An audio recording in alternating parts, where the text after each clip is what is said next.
Okay guys, here's a quick little video of our exotic garden on the very north end of Salt Spring Island, Canada. We are approaching Christmas, literally a week away from Christmas.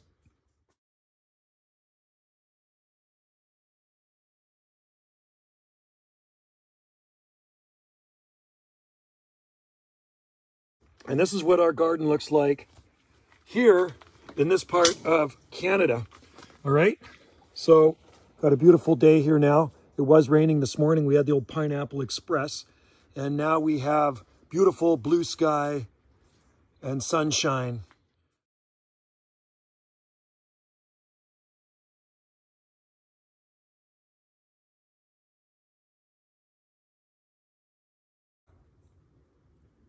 Plants are happy. Garden is very happy. It loves this weather. Loves the winter wet season.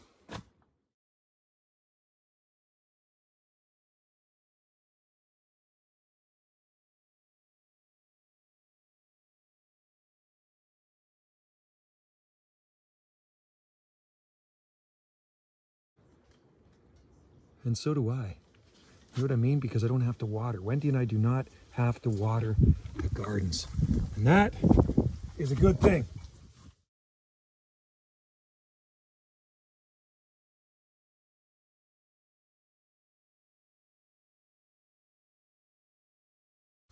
Let's just have a quick walk through and show you how our exotic garden is doing here at 48 degrees north latitude on the southern Gulf Islands of Canada.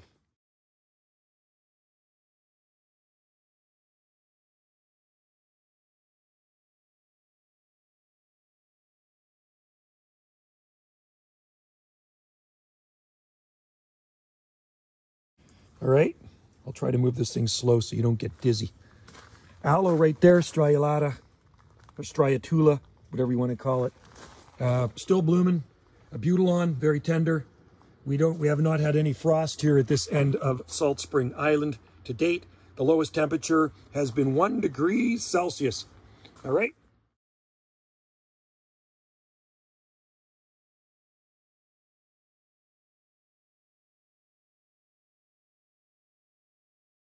So let's have a walk through.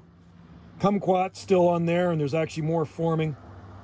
Let's have a walk through and show you what Exotica looks like in Canada, at least on these islands. Because this is the only place in Canada you will see this, is along the Pacific coast. Vancouver Island, coastal regions, and the southern Gulf Islands. Bay tree. We'll spin her around.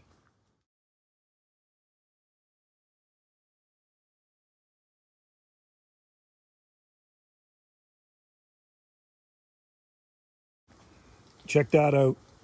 Almost looks kind of tropical, but we know it's not tropical. But, you know, a northern garden can appear pretty tropical by choosing the right plants. We have a lot of eucalyptus trees.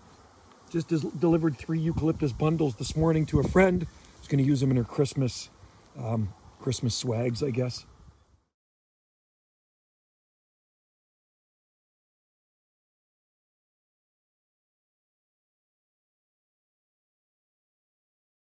That's the Salt Spring flag, believe it or not. It's not the Canadian flag. And then we have the Hawaiian flags. Actually took down the Canadian flag. Not too happy with Canada right now. So there we go. Excuse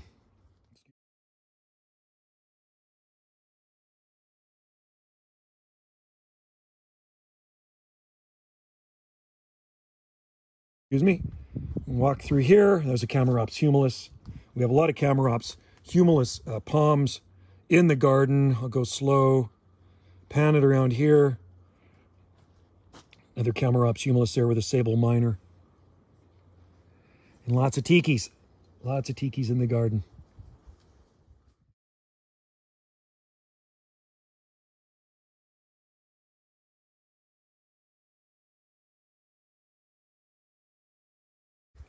So let's head over here, show you some shade plants. This garden here gets quite a bit of shade, believe it or not, right? That's a shade garden up against that north wall. And then there's some of our tikis in the garden. We have a lot of tikis. We like tikis, right? Driftwood tikis. And we love Trachycarpus palms. And yeah, they're still growing. That one's actually popping open in front. You can see these are starting to open up here. There, I'm helping it along. There we go. And lots of bamboo. We have a ton of bamboo in our gardens, out throughout the gardens. And cactus, cacti, agaves, more camarops.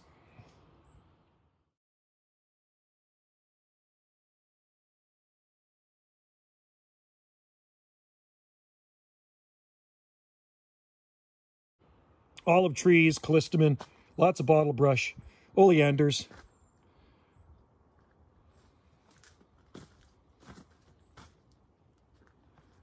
And we'll show you what this big Fatsia is doing here. Lots of flowers on the Fatsias. Cordylines. There's the tiki hut all enclosed. We've got the tiki hut full of exotic plants. We got that enclosed. We put a tarp on it. There's no heat in there, but you know, potted plants, you gotta always watch those things in the wintertime. You don't want them to freeze. Potted plants are less cold tolerant, right? And then here in our courtyard garden, this is what it's looking like, folks. A very green place. And yeah, every so often we can get snow here too, but that don't bother the plants, okay? Snow does not harm the plants. It's extreme cold temperatures that harm these plants, and prolonged cold, and that's something we don't get here. I've been growing these plants a long time. This is actually the only way I have ever gardened, is with exotic plants and palm trees, right? So never have lost a palm here from winter, ever. And then we'll just pan around the with this camera here. I'm using Wendy's iPad.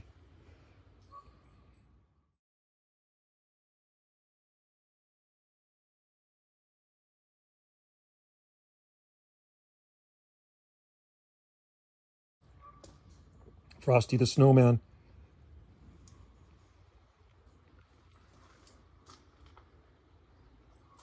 And up here,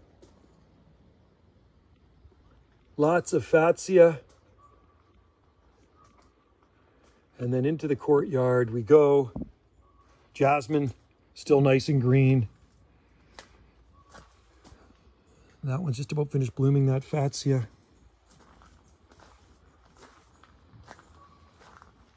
More Fatsias. And we'll show you the Scheffleras too. The Scheffleras are absolutely beautiful. One you should be trying in your garden if you live in a similar growing zone. This is Schefflera taiwaniana.